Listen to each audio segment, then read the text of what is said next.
Hi, my name is Alison, Werner, and I am the editor of Orthodontic Products. Today, we're going to start a new video series. Last week, we launched a reader survey to find out how COVID-19 is affecting your orthodontic practice. The results emphasize that this is a difficult time for many of you and your staff. To help you through this time, we want to provide content that helps you navigate this crisis and prepares you for reopening your office. In the course of these videos, we will talk through some of the results of the survey. I hope by sharing these, you find some comfort in knowing you are not alone in this. Today, I wanted to start by talking to two orthodontists who are dealing with the impact of COVID-19. By sharing their stories and their insight, I hope that you find camaraderie and hopefully some tips to help you manage this experience we find ourselves in. Joining me today is Dr. Neal Kravitz. Neal is in private practice in Northern Virginia. Many of you may be familiar with him as he lectures throughout the country and internationally on treatment planning, clinical and practice management, and ethics. He is also a frequent contributor to Orthodontic Products and a longtime member of our editorial board. Also joining us is Dr. Alex Waldman. Alex is in private practice as well in Beverly Hills, California. He also lectures frequently on virtual consultation, remote monitoring, and complex treatment planning. He has also written for Orthodontic Products over the years. Thank you both for joining me today. I wanted to talk to you to get a feel about how I wanted to talk to you to get a feel for how COVID-19 is affecting your practices. In our recent survey, reader survey, approximately 75% of practices reported they are closed. So let's start with what's the status of your practice and what is your state or county requiring right now? Neal, why don't we start with you? Sure.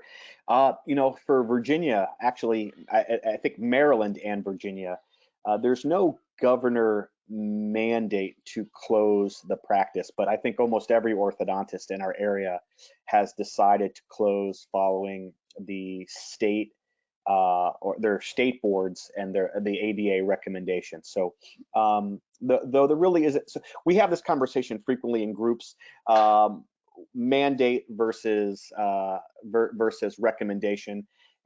It seems though, even though the state and the governors have allowed the orthodontist to be considered essential, I think many of us have understood that we really may not be, and only for emergency purposes. So I think the majority of orthodontists, ourselves included, are closed at least through April 6th. That is just an arbitrary date that the ADA recommended, that gave us a few-week window. I think those who are open are only partially open to see emergency patients or patients in very active appliances. I don't think anybody's doing consultations or bondings or debondings. So we are absolutely closed. Okay. And Alex, how about you? Yeah, I guess we're on the opposite side of the country. So, but same deal. We're closed down, and basically, same thing as Neal was saying. Obviously, coming all the way down from the ADA down to the CDA, and then even at the local level here. Actually, we have a unique situation that the city of Beverly Hills, in which I practice in, has actually created, I don't know what you call it, a regulation, ordinance, but a law, a rule that medical and dental practices, essentially modeling after some of these kind of regulatory recommendations that we've had. And there's a lot of medical and dental practices in the city of Beverly Hills. It's kind of like a medical hub, and we're basically shut down by the city except for emergency patients. And of course, we're all struggling with like, what is an emergency that's worth coming in for, and both for us, our safety, the patient safety. So kind of figuring that out. Yeah, I mean, so what are you defining as? Oh, go ahead. Yeah. Well, no, Alex is right. The big debate for us in our area is because the governors have been a little open-ended on where they put dentists as a whole, or even any medical. The pediatrician in our area is still open, but actually, I know many dentists who are still open and doing cleanings. I know many oral surgeons who are still open and doing extractions. I think it really comes down to a few things. One, just kind of like an ethical obligation. What really are you open for? And I understand. I mean, a lot of it is just to keep your business afloat, but also there's a real discussion about, are we using up needed personal protective equipment, and dentists go through it so quickly. And it seems very silly for an orthodontist to be open if the hospital a mile away is saying we're running out of supplies, even if we're not the ones using maybe 95 masks. It just it got to a point for us, at least, where even though we could stay open according to a mandate, it just didn't seem like we should at all. Okay. Yeah, and I would say, like, I think that these obviously for many of us, I would say all of us in practice, we've never been through anything like this before. Like, yeah, no one has, basically, right? So it's all uncharted territory. We happen to be about probably less than a half a mile. I'm going to say just like a 2-3 minute drive from Cedars-Sinai Medical Center. It's one of the top 10 medical centers in the country. It's a big organization. And, you know, I mean, if you hear, you know, Governor Cuomo from New York talking about how what they're experiencing now, unfortunately, with the surge in hospital visits is going to eventually kind of hit all the next big city centers. I mean, we're expecting a large wave of that. And like Neal was saying, it almost feels unethical to use up even a single mask that could go to potentially saving the life of a nurse or a LVN or a doctor or patient or a loved one. And so it is an ethical issue. And unfortunately, like, we've had a few patients not completely understand this, and it's been hard to have the conversations. But if I open my practice, there'd still be, I could easily put 60 to 80 patients a day, easily. Yeah. Oh God. Okay. And it's hard to explain that when the issue is not like right in front of you. Obviously, our city is basically at home, you know, and the streets are empty. It's bizarre. It's like was weird driving to work even today just to do this interview. My internet connection is not sufficient at home now with everything going on, and so, you know, so it's really crazy. But I tell you something, people have not really wrapped their heads around it yet completely, and so we'll see. This is a totally, you know, day by day kind of situation that's unfolding. So So how are you determining which patients you will see right now? How are you managing that? For me, we're not seeing really anybody. I have had 2 patients that I have had a staff member remove a broken Herbst appliance. I think those were but I am doing everything through text and working with people, working with the patient and walking them through it. It's very interesting. Our practice is famous for always seeing people. It didn't matter what it was. So it is very different for everyone, for me not to be open. I mean, people would just walk into our practice and we would always see them. But I think I tell them, I said, we're going to have to figure this out over the phone right now, and I'll stay with you until we figure it out.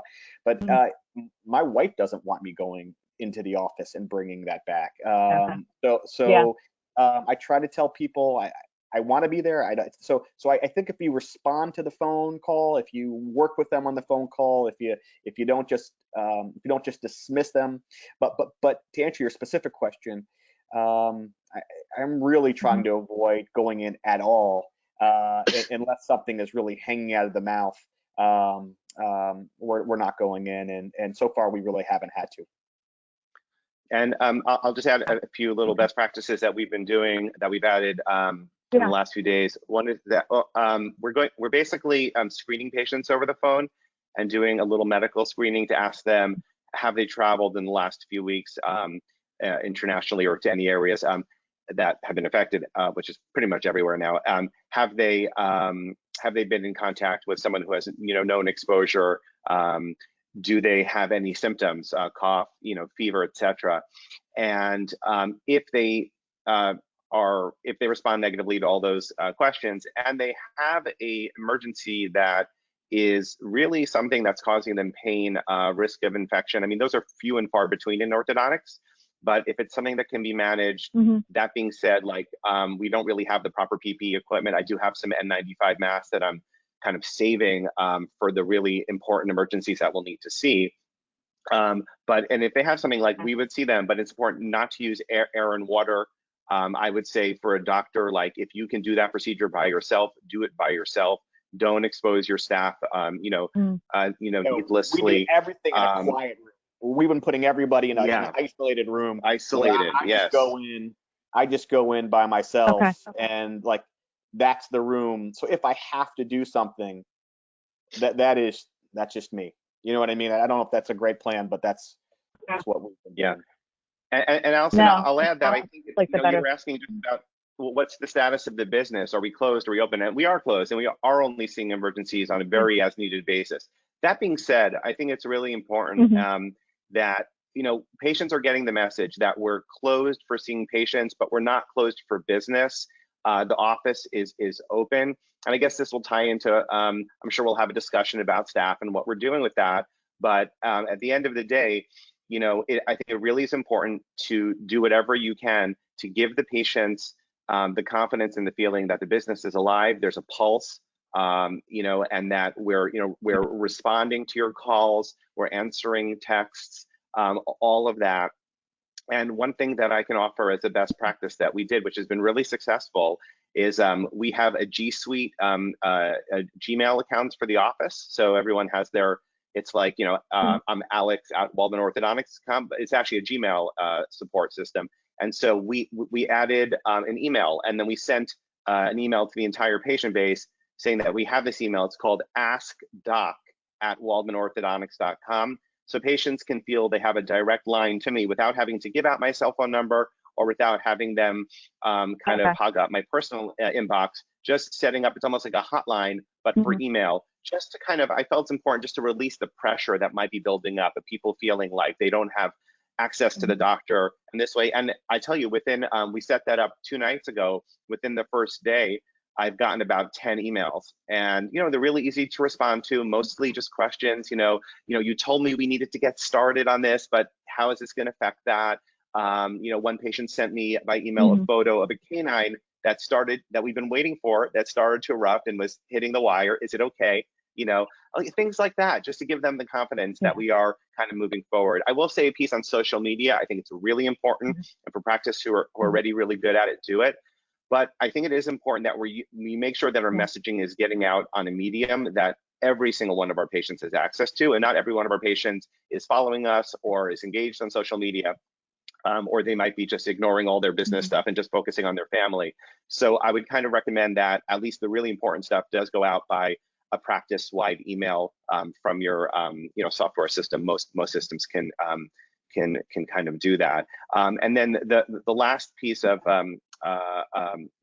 best practice that we just instituted is for the patients who are going to come into the office for whatever reason, whether it's to pick up an aligner that we have waiting for them, whether it's for an emergency visit. If they're entering the office, we created an informed consent that we then uploaded to our DocuSign system, so that we're asking them to fill out that consent form prior to coming to the office, which informs them of the general risk of being exposed and being out of their house, about coming to the office, or even if there may not be other patients may have recently been here, or staff members, so that they kind of really get that, and they really think through before they sign that to make sure they do want to come, and they're thinking of their safety first and not convenience first.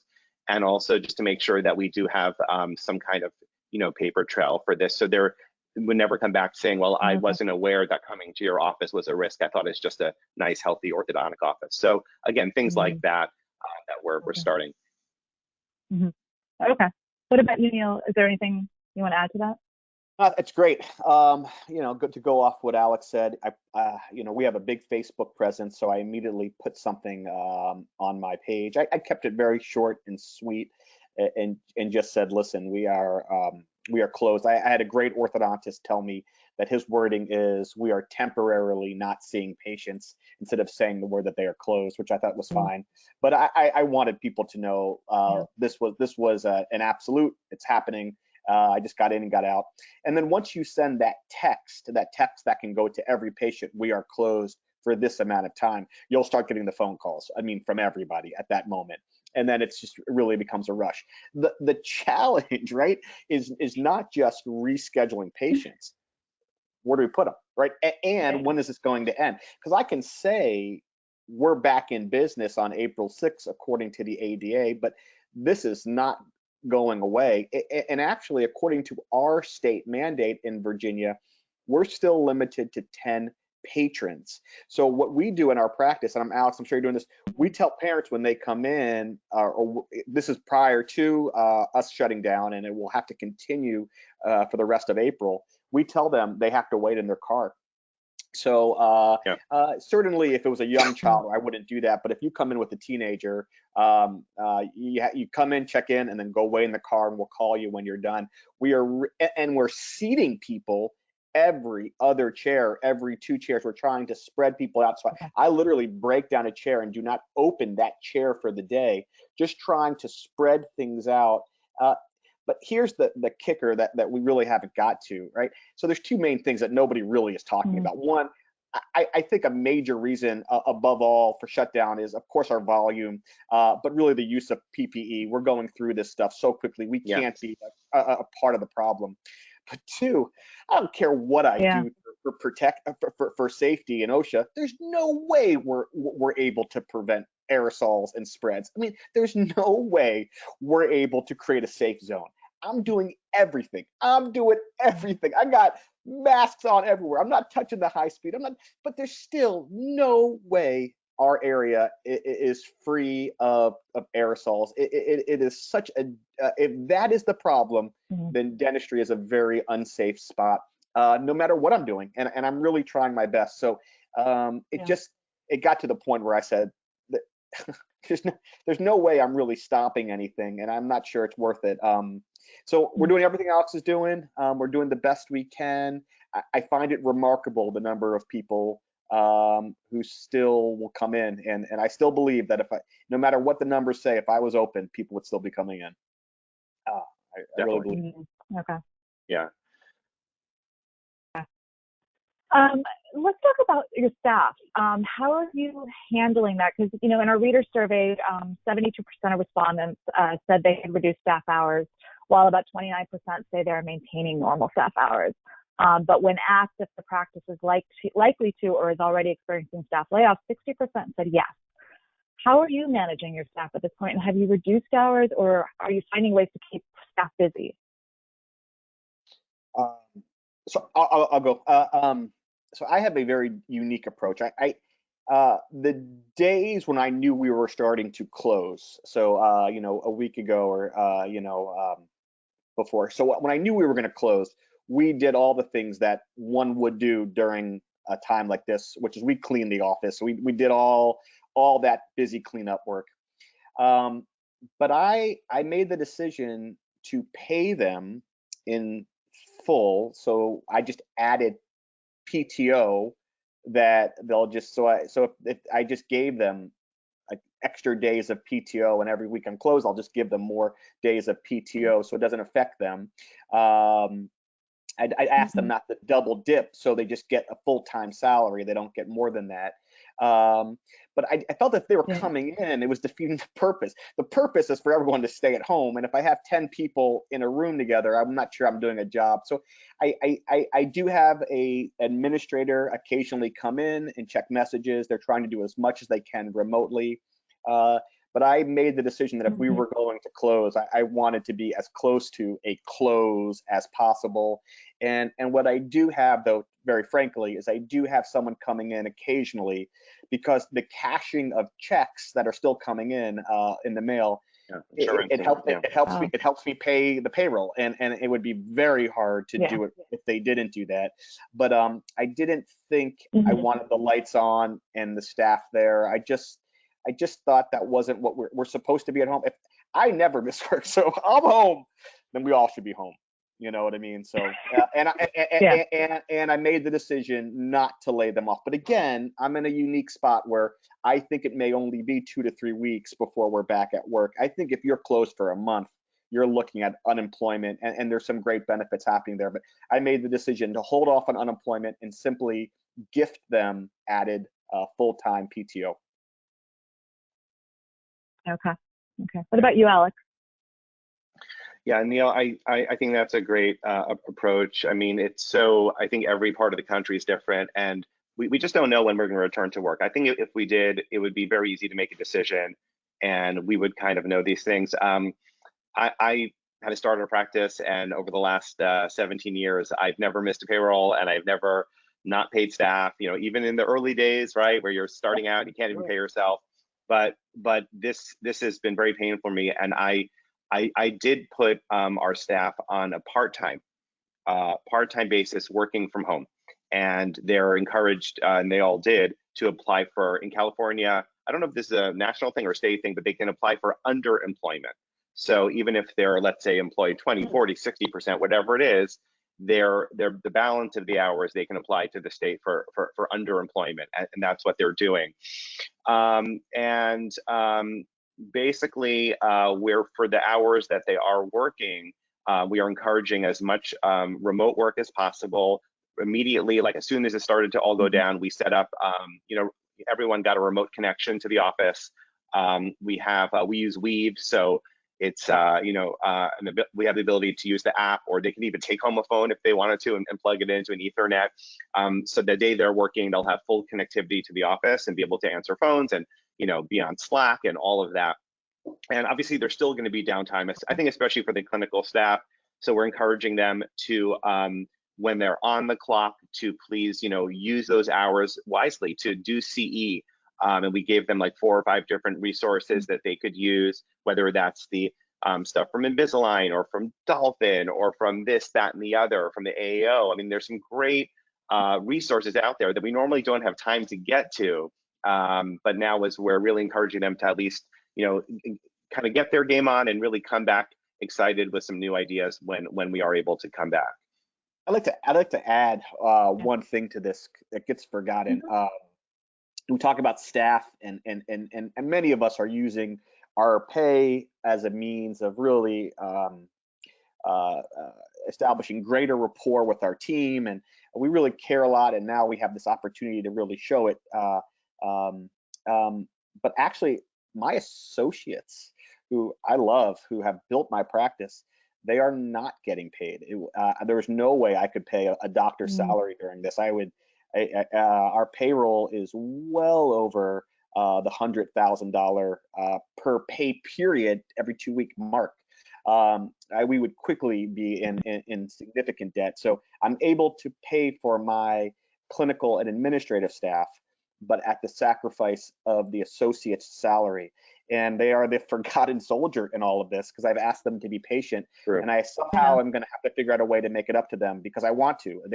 They have student loans, and some of them just bought their first home, and all the expenses that they have. And I thank them, but they have expenses. I mean, young doctors have major expenses, and all of a sudden now they're being told they're going to have $10, $14, $20,000 of lost pay. So I do want to make sure they get mentioned. It's one of the few things that I really haven't heard anybody ever talk about it, but it's something that I'm constantly thinking of, and I have to find a way to try to make it up to them once we get the ball rolling. But the big issue, and Alex, this is what I struggle with, is like, even when we have a date to get back to work, I still have to maintain a 10 patron rule. So it's not like, let's just say it's April 6th, but maybe it's later. I still can't all of a sudden jam my day with 130 patients and work till 8 o'clock at night and go 7 days a week. You know I would, right? You know I'd work 9 days a week to make it up. But I still have to follow a governor mandate. So I'm looking at my schedule going, man, everything is just going to get like slowed down. It may take till summer before I'm really able to go full throttle and make it up. Because ideally, right, there's a date, we're back in business. We say, guys, listen, man, we're going to work. I'm going to pay you a fortune. We're going to work and we're going to make it up. But now, like, everything is going to continue to get pushed back. And if you're a patient from last week, man, and you've been waiting for, I mean, it may be till May or June before everything is going to, it is much harder than you realize, because it's not like taking a vacation and I can just add. I still have a limit to how I can run my practice according to these health guidelines. And it's probably going to be state by state. I mean, certainly when we return to our practices, you know, what will that look like? I think it's going to look like a lot of social distancing in the clinic. We're gonna need extra time for sterilization. There's no way we're going back to full on what we were doing before as orthodontists, whether you saw 70 patients a day or 50 patients or 100 patients or whatever you did. There's no way you're going to go back to that in terms of having the properly, the proper PPE in place, having the proper, like, really tight sterilization guidelines between, where you see orthodontic clinics, and you walk into one, they're just popping people in and out of the chair without any wiping down. I mean, that's going to stop. We're going to need full on sterilization for every unit. I mean, we do that in our office, but it's going to be like even more, I think.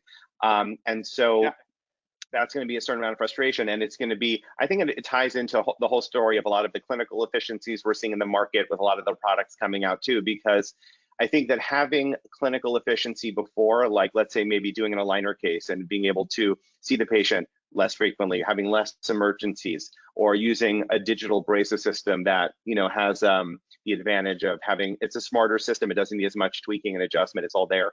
I think those systems are going to start to show a lot more value, and there's going to be a little bit of an inflection point in the orthodontic market. Whereas clinical efficiencies and things like that, which may have been a talking point or just like really like a luxury before, will now become more of a necessity going forward. Or just a marketing term that was just kind of thrown around, and now it will have more impact.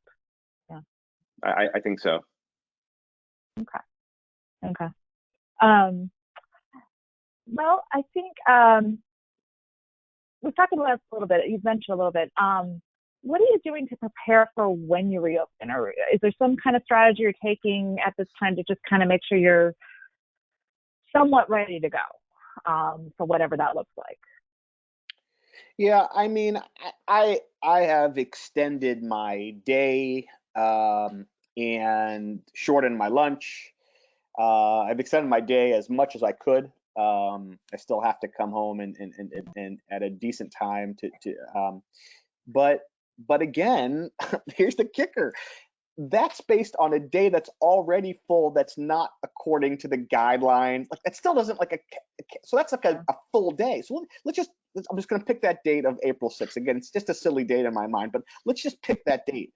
That date is packed. So if I open my day, all I'm doing is just slowing down my day. So like Alex said, I can clean better and follow the rules the governor has set.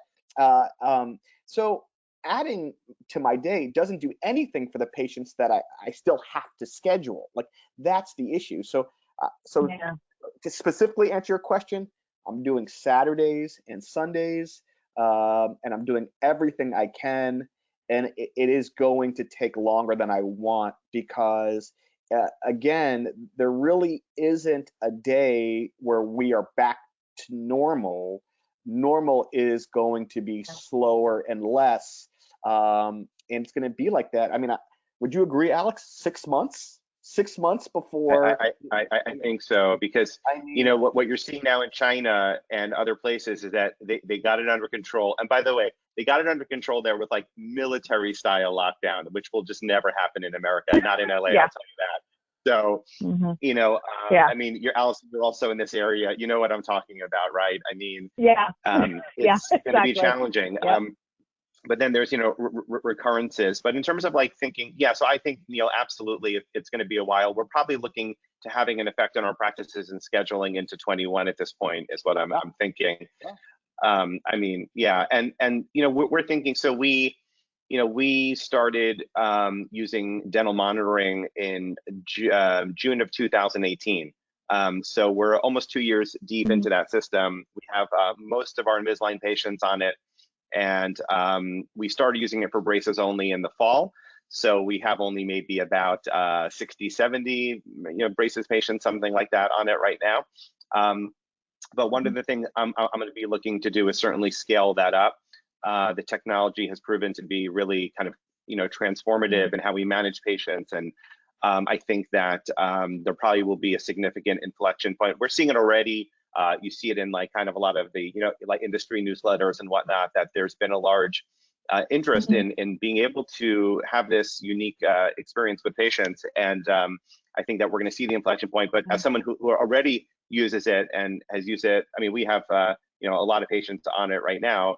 I can tell you for that part of the practice, which is probably, I don't know, maybe let's say 40, 50% of our practice right now, this has been a non-issue, a total non-issue. We just keep scanning. It's a fascinating point that you bring up, because at a time when we were all just starting to talk about teledentistry, now every state has to really look at law. I mean, you know, this disease has, this virus has caused a real serious look at teledentistry. I don't do virtual consult, like true virtual I mean, and that's fine. But really, this has really pushed this agenda of teledentistry forward, or telemedicine forward. And I really think in terms of how people use it and apply it and need it, and whether there has to be laws and regulations for it, it's coming, because all of a sudden, people are starting to talk about teledentistry and telemedicine, when it was always something on the back burner that we were fighting for as we fought against Smile Direct and all these companies. But really now it's really interesting how this virus is really causing medicine and dentistry to go, hey, listen, this is going to be a real part of how we do business. Not just because of this, but in the future, and I really think there could be some positivity, a positive aspect from it. So it's fascinating how one thing it is. I'll speak to one more thing, Alison, with regard to your question of how are we planning to get back in. And this is speaking to Neal's point, I think, which was an excellent one, that when we return, it's not going to be business as usual. It's going to be business, but not business as usual. And it probably means that we're also not going to be able to see as many consults as we're used to seeing in a day.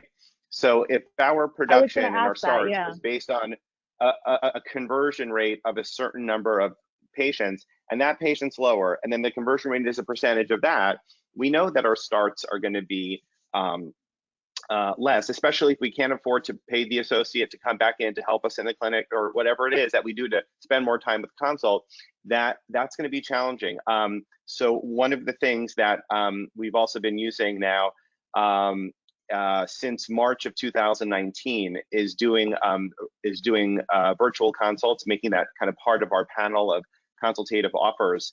Back in November, so after doing it for about 9 months, we started, December of 19, we switched over from doing it ourselves on our website to on our own landing page, to using Smile Snap, which is a great new product and makes it very easy to do. But there's a lot of reasons why you would want to do a virtual consult, actually, even if you didn't have COVID-19. Like, you know, if you just want to incorporate that, for many patients, that it's a convenience for them.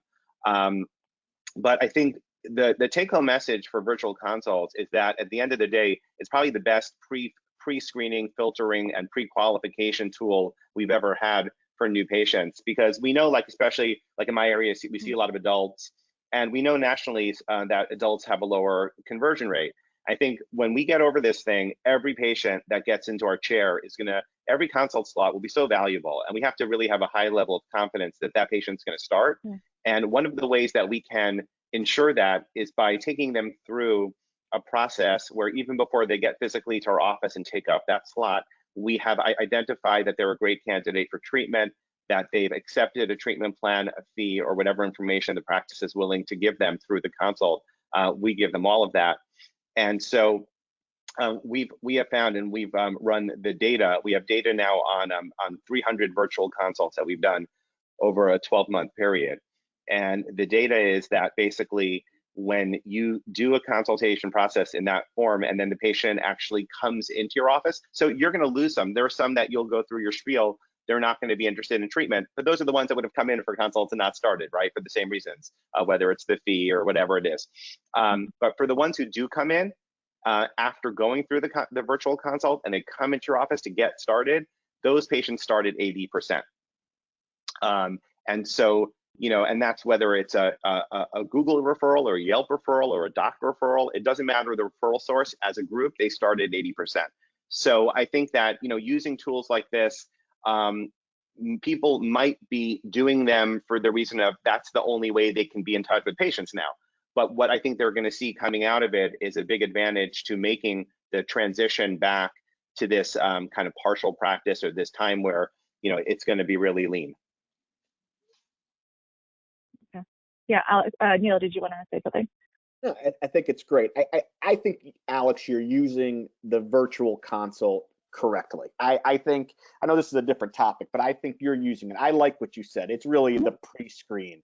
I think my concern on the bigger picture for me, I'm not quite sold on myself doing consults, but I love the idea of we all have patients who come in who are looking for dentists, not orthodontists, or they come in at 7. And you don't realize that till they spend an hour in your office. You're like, you tell the staff, you're like, come on. I get it. And that's where the value is. I think if people are using it to really replace consultations and to do everything there. So I love this virtual consult. You can't. As I'm not good with just a regular consult. I still make mistakes, right? I mean, how many times are we rushing even regular consults when we have all the records in front of us, let alone one where we don't have all the records in front of us? So for me, and the areas, my foibles and the things that I don't do well, it would not be good. It would cause more bad habits. But I like how you're using it. If you're using it as a pre-consult consult, well, that's where the value is, right? Because I need chair time. Absolutely. Then that's a different game. And maybe I'm misinterpreting the speakers who are out there, because when I see them, I see it as just, it just comes across as us kind of going in toward the direction of all those companies that we're trying to fight against. So Neal, I'll weigh in on that it's actually what we have found, and by the way, I would have totally agreed with you a year ago, but now that we've done it, and this is how we do it, I tell you something, it's actually the best tool to fight against Smile Direct Club, because you got to think of your 26-year-old millennial on their you can have them. You're yours. Okay. Yours. But listen to me. Exactly. You only want the good ones, the ones that are looking for your quality of care, for your right. You're not. If they're looking for Smile Direct Club, you want them to figure that out before you get to your office. If they're looking for cheap ortho from a GP, you want them to figure that out before they get to your office, because your time is going to be so valuable. But what I was going to say is that, when they're doing their surfing, looking, orthodontist, Invisalign, they put it on their computer, at 11 o'clock at night, and they're going to find Yelp, and then they're going to go to your website, and then instead of like getting distracted and going to Smile Direct Club, they're like, oh, I can't call them now. It's 11 o'clock at night. This thing pops up. Oh, cool. Virtual consult. They fill it out, send in your photos, and you grab them. And it makes your website sticky. So suddenly, actually, now you're in a position where your website is not informational, it's functional. And that's what Smile Snap does. It actually makes your website functional in that it easily starts the consultator. You don't have to send them a link. You don't have to do anything. They just do it right there, and it pops up. They cannot miss it. Yes, slippery. It's being delegated. It's slippery. It's just being delegated. I like how you're doing it, and I'm worried of the direction if we don't do it correctly. Right? It makes sense to you? Like, absolutely. I feel like this could start to get delegated to an office manager and all the things that it could start to become scan center, right? I hate to say that, right? But it's very, it could. Right there. It could. No, it's like all things, it's a slippery slope. It's the same why a lot of the original orthodontists did not want straight wire, because then GPs could do it, but they didn't. And it's because we still have ownership of the specialty orthodontic space. But, I think some of these tools that you're right, it seems weird, it seems scary, it seems like a slippery slope, but if you use them in the right way, patients really like it, and patients feel very engaged. And so that's what we have found. Again, you have to do it smart, and you have to protect your practice and your profession, no doubt. Yeah. Well, it sounds like both of you are trying to figure out which tools are out there to help you navigate what's ahead, and the fact that that chair time is going to be more valuable. So I appreciate the discussion. What I guess is my final question. how are you using your time right now? Like, how does your day look? Just so people kind of know that they're in this together. I am changing diapers. I am catching up on family time. I do the work in the morning before the kids wake up, so I still do my routine of work. I still have to do banking and clin checks or all those things. At some point, that the banking bills will stop and the clin checks will stop as we haven't seen patients or accumulated bills. But it's just a lot of family time, and in many ways, I'm going to need this investment because when I do have to go back to work, I'm going to be working, and because I have incredible bills. Yeah. So I'm not doing much ortho anything at this point. But I'll tell you, the power of this, like these webinars, are huge because I think it really helps people connect and brings them back to the community, because orthodontists are really concerned about other orthodontists out there. I know that. Great. Alex?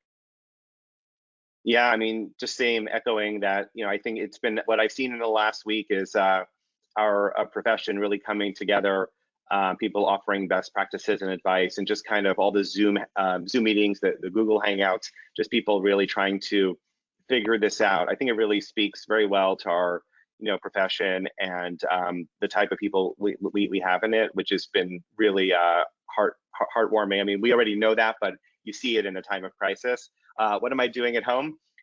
Mainly trying to keep a schedule. Actually, learned that from my college-age daughter, who is like very scheduled, and she's like, "Okay, Dad, here's what you got to do. You got to create a schedule. You got to do this, and you got to." And she was totally right. And I've been, really finding myself more than ever having time to connect with people and to reach out to friends and to family. And I've been doing a lot of that, spending time with the kids, having family lunches and dinners, and really spending time.